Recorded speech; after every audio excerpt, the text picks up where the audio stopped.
Basically, what this video is about is I'm a screen junkie, social media addict. Yeah, I have problems.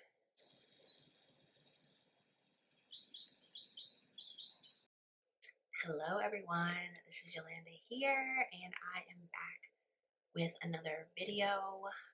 I thought this would be harder to admit than it is, but really, when you look at the facts and you get real with yourself, the reality is that I'm an addict. So I talked about this in my previous video entitled What I Wish I'd Known About Minimalism 7 Years Later. And one of the things that I discussed was that when you try to minimize, when you try to simplify your life and be intentional and make changes and declutter physical things, emotional things, I found myself turning to social media in particular, but other forms of technology like Netflix and other streaming services to sort of fill that void. Where before I might have been focused on acquiring things, going shopping, or wasting money in some other way, really that attention has been redirected into digital technology.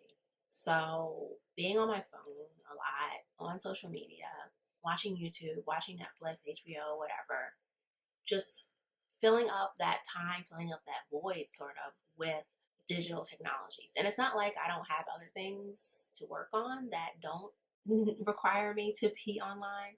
Yes, I work online. Yes, I'm a blogger.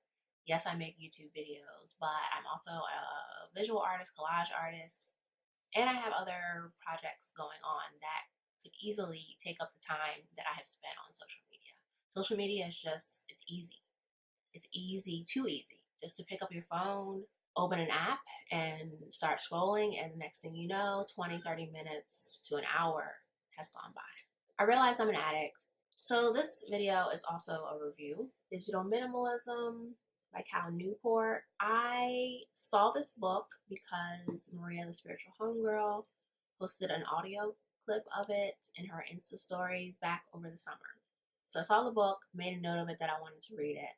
But it was also during the time that I was writing Mindful Simplicity, so I had to focus on that. But also, while writing Mindful Simplicity, I can't. Let me say I couldn't, write this whole book about mindfulness, values, and prioritizing your life, my life. Well, write about how you can prioritize your life without examining my own life. And while I was writing this book, I definitely had moments where I felt like a bit of a fraud because I'm giving you all of these tips that I know, but I don't even use in my own life, particularly when it comes to digital consumption and personal time management. So while writing the book, I really had to take a hard look at myself and my life, and I realized that there are some things that I need to reprioritize. So those are the things that sort of set the ball rolling. It's been sort of over the last year or so that I've gotten really uncomfortable with the amount of time that I spend on my phone in particular, but also on my laptop when I'm not doing work. And here's the thing about it. There are plenty of people out there who have written articles, did videos about hacks, clever digital hacks to reduce your social media consumption. And I've implemented a lot of these hacks. I monitor my screen time on my phone using the app that Apple provides. I have time limits for each app. My phone goes on Do Not Disturb at night. I've deleted apps on my phone. For a while, I was deleting my social media apps on the weekend, so no social media on the weekend. I've tried all of these different things at different times, and they work. They have worked for short periods of time. For example, I was very strict about my screen time and social media usage while I was writing the book because I was on a deadline and I wanted to do a good job and produce quality work. So I can do it for short periods of time, but just doing the clever hacks is not going to have long-term effects that I need and possibly that you need also. So that's why I decided to finally get the book Digital Minimalism from my library and sort of dig deep into it. So I'm sort of going to give an overview of the book as I sort of walk you through my plan for this digital declutter and detox and reconfiguration of my relationship with digital technologies. So for me, here is how I realized that my digital behavior was a form of addiction. I use social media as a reward. So in between periods of work, seeing students or working on a blog post or something like that, I will reward myself or take a break by going to my social media. So I'll scroll for 15 minutes, 20 minutes, 30 minutes, and that's my reward for getting my work done.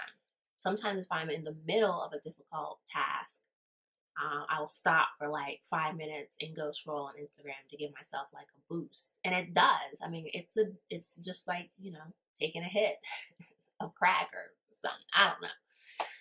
You get that temporary positive mental boost, endorphins, whatever it is that's being affected. It increases temporarily, and then, I have the energy or the inspiration to finish this task. So that's one way I use it, which is, textbook definition of addiction. I'm using it to reward myself, even though I know that social media is not benefiting me in any way. I also use social media as a distraction.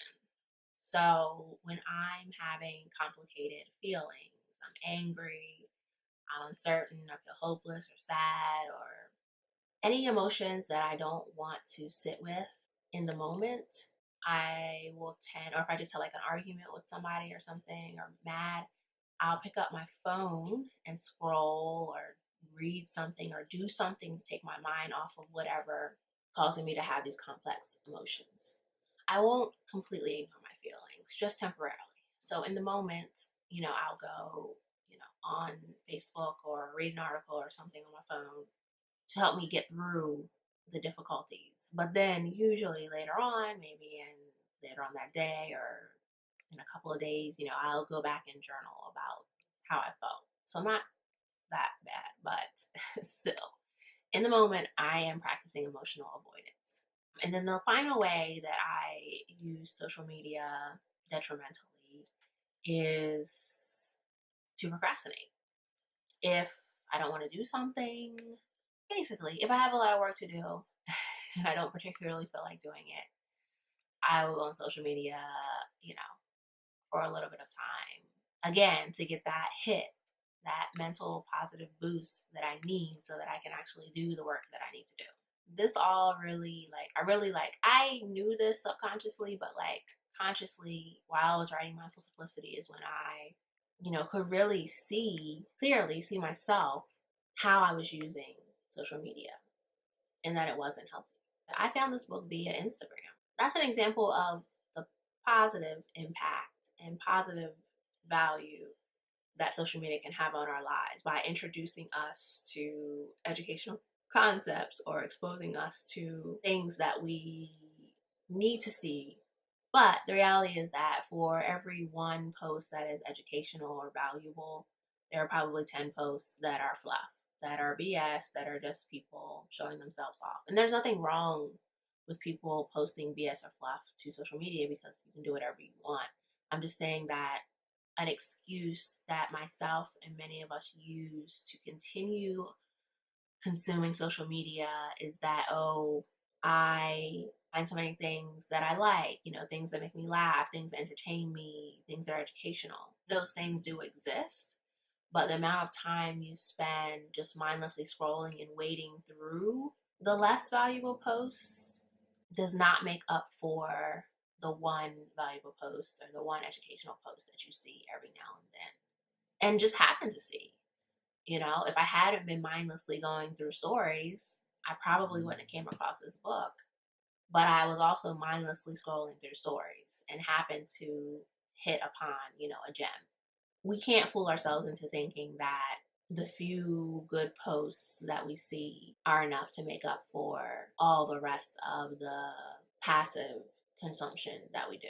Also, in reading this book, they talk about his other book, Deep Work. So he actually wrote that book first. And writing that book is what prompted him to write about digital minimalism, because his readers were like, oh, we have implemented all of these practices that you give to do, work that is meaningful to us and work that matters, but we can't curb this one thing. We can't curb our social media, our digital consumption.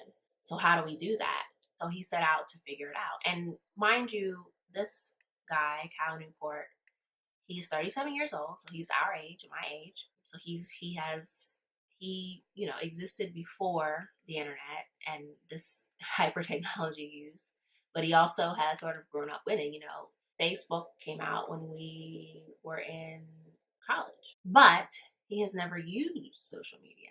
So I'm kind of jealous, to be honest, that he doesn't have this addiction.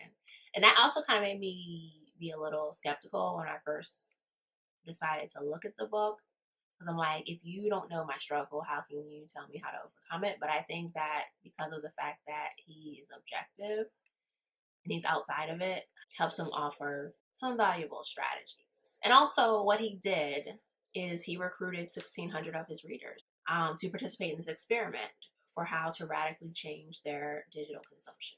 And the book is based on the things that he found, his own conclusions. He also speaks to many professionals and experts about the mental effects of it, but also people who study social media for a living. So it's a good book. Overall, I definitely think you should read it. Digital minimalism is a philosophy of technology use in which you focus your online time on a small number of carefully selected and optimized activities that strongly support things you value, and then happily miss out on everything else.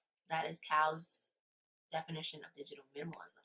The thing that struck me here in this book and this definition is the talk about values, because I kind of felt like a hypocrite, because I've spoken a lot about values on my blog, on Black Minimalists, in Mindful Simplicity. There's been a lot of talk about values, but I have never consciously applied my values to my digital technology use or thought about how my digital consumption aligns or does not align with my values. That really hit me. That's what minimalism is. You're living your values. You're prioritizing the things that matter. So why wouldn't why wouldn't we apply our values to our technology use to make them align? So one of my core values is creativity. This was my top core value for 2019. I wanted to take a good look at my digital behavior to see how it has supported my creativity. This year I explored digital art. I improved my photo editing skills, video editing skills, video making skills. I submitted my collage art to a zine that I found via Instagram. I took free premium Skillshare classes online, again, that I got from a promo code from a YouTuber that I follow. I found some free use image sources for my collage art, and I was inspired by other digital artists that I found online. So, sounds good, right? Like, my digital technology supported a lot of my creativity. But being honest with myself, I know that these particular behaviors, digital behaviors that supported my creativity, were just a fraction of the total amount of time that I spent online. So that's one thing that I'll be working on over the month of January. I am taking a digital detox in January, but during that time, I'm going to be examining and determining how my digital behavior can be in alignment with my values and support my values. So Cal gives 3 principles for digital minimalism. Clutter is costly. That's number 1. We know that from our experiences with having and removing physical clutter, how much money we waste on things we don't need. Digital clutter is costly in the fact that it takes our time, which is even more expensive than the things that we buy. 2, optimization is important. You have to learn how to best use these technologies to serve you, not allow the technologies to control you, which is what they're designed to do. 3, intentionality is satisfying. So when you are intentional about your life, when you're focused on the things that bring you joy, that gives you the internal satisfaction that you need to continue, that you need to live the life that you want. Also, a good part in the book, which I want to explore more probably during my break, is that he talks about Walden. You know, Walden is like the minimalist text that all the veteran minimalists refer to having read. Walden was written by Henry David Thoreau. He goes into the woods for 2 years as an experiment to basically simplify his life and get work done, writing done. The thing about Walden is that there is a part in there, an economic theory part in there, in which he basically calculates how much money he will need to support his life in the woods. And he determines an actual figure for the amount of hours and the amount of money he needs to earn to support this new simple life. So that asks the question, how much life are you trading by consuming digital content? You can put a figure on it. And I think it's important to figure that out, especially if you're a new minimalist and you are thinking about changing how you work, your career, any financial, you want to get debt free, make any type of financial changes.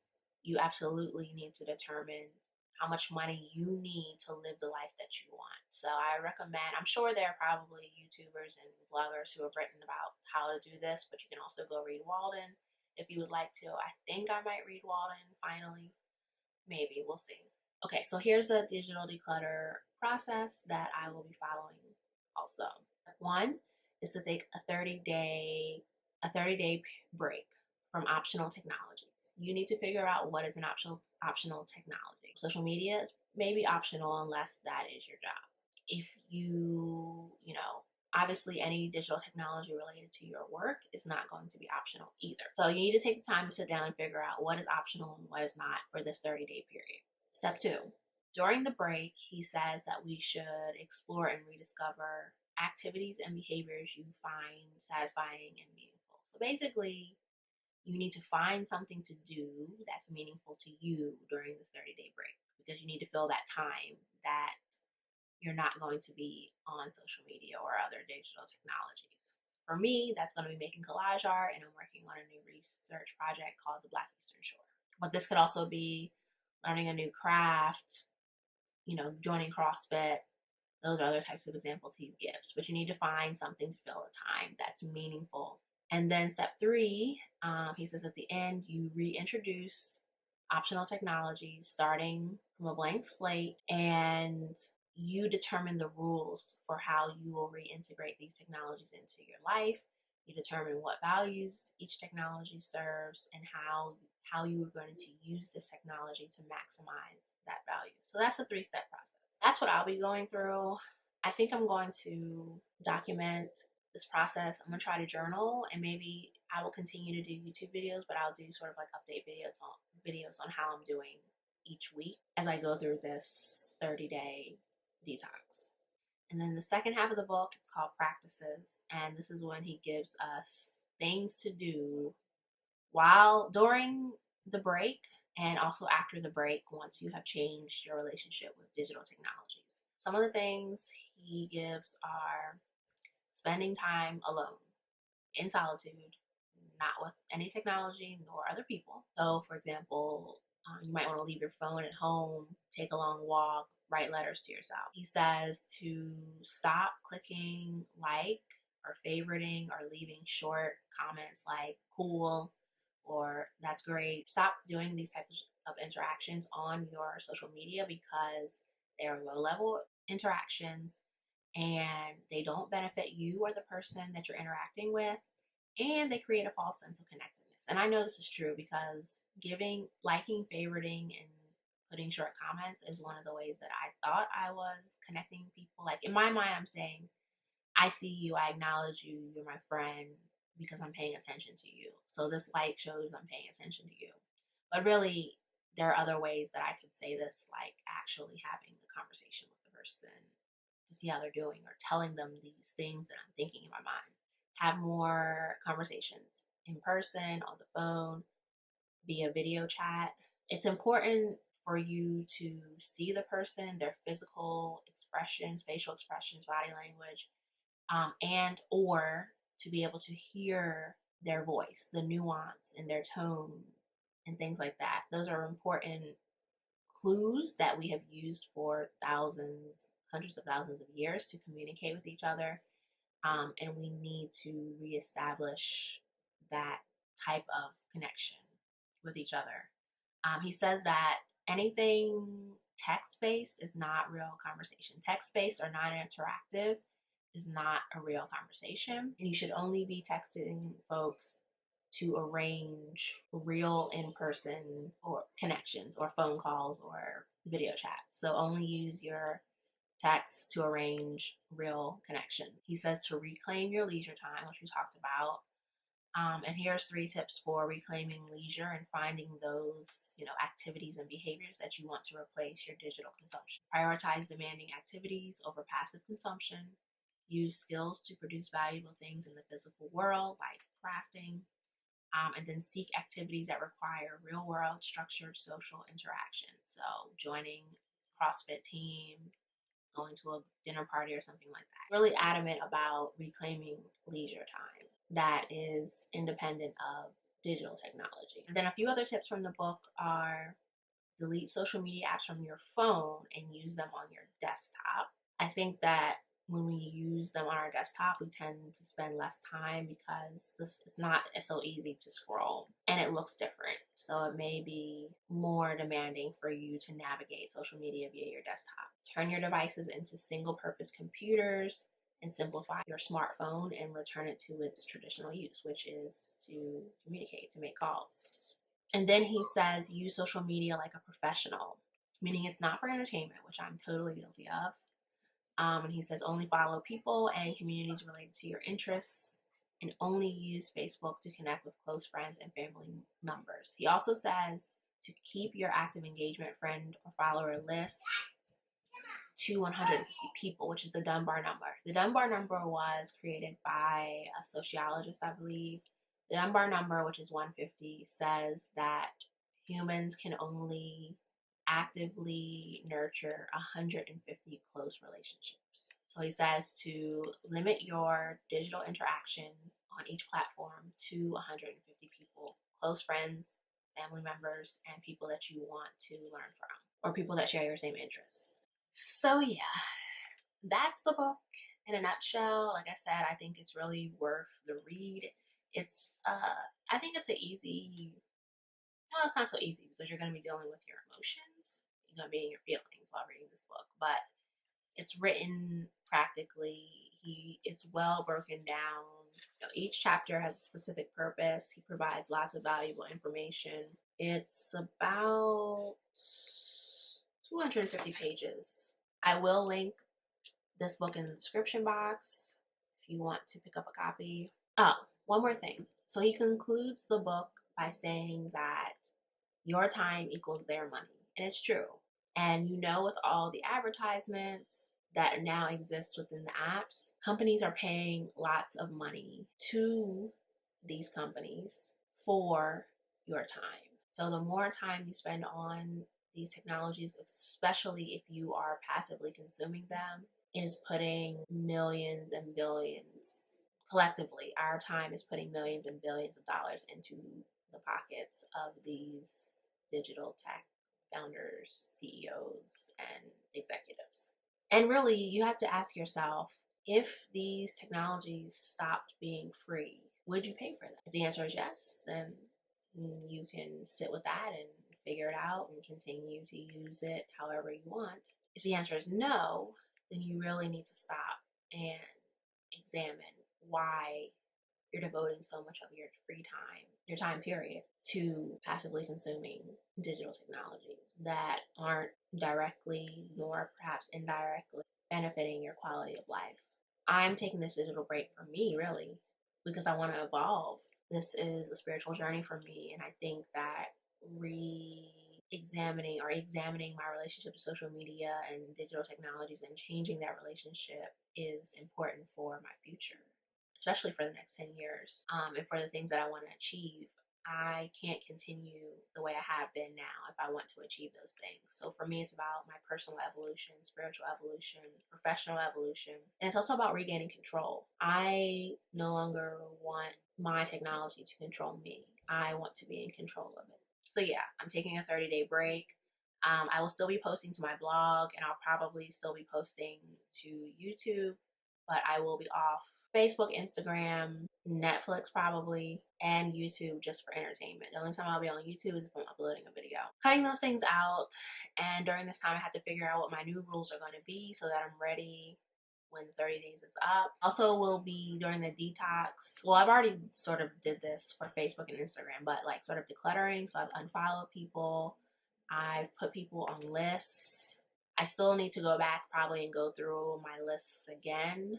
I need to delete apps off my phone. And I know I'm going to be using the do not disturb function more often, probably throughout the day. I hope that you all find some value, first of all, in this video. I hope it inspires you to take a look at your own digital life and get your shit together. I hope that you'll stick around until I return from this break. But if you don't, that's okay. I've taken many breaks before, unannounced, unplanned, unintentional, and most of my followers continue to support me and be in my community. If you want to talk to me, you're always free to email me, and that's probably going to be the best way to communicate with me during this digital break. So if you want to ask me a question or just say hey, feel free to email me. But anyway, wishing you all, peace and blessings as we head into the new year. Merry Christmas. It'll probably be after Christmas when I post this. But happy Kwanzaa, celebrating Kwanzaa. I mean, that's an important thing too. Kwanzaa is all about values, and this is like the first year that I'm actually being intentional and digging deep into the Kwanzaa holiday. So happy Kwanzaa to my Black American people. Happy New Year. I will see you in 2020. Peace.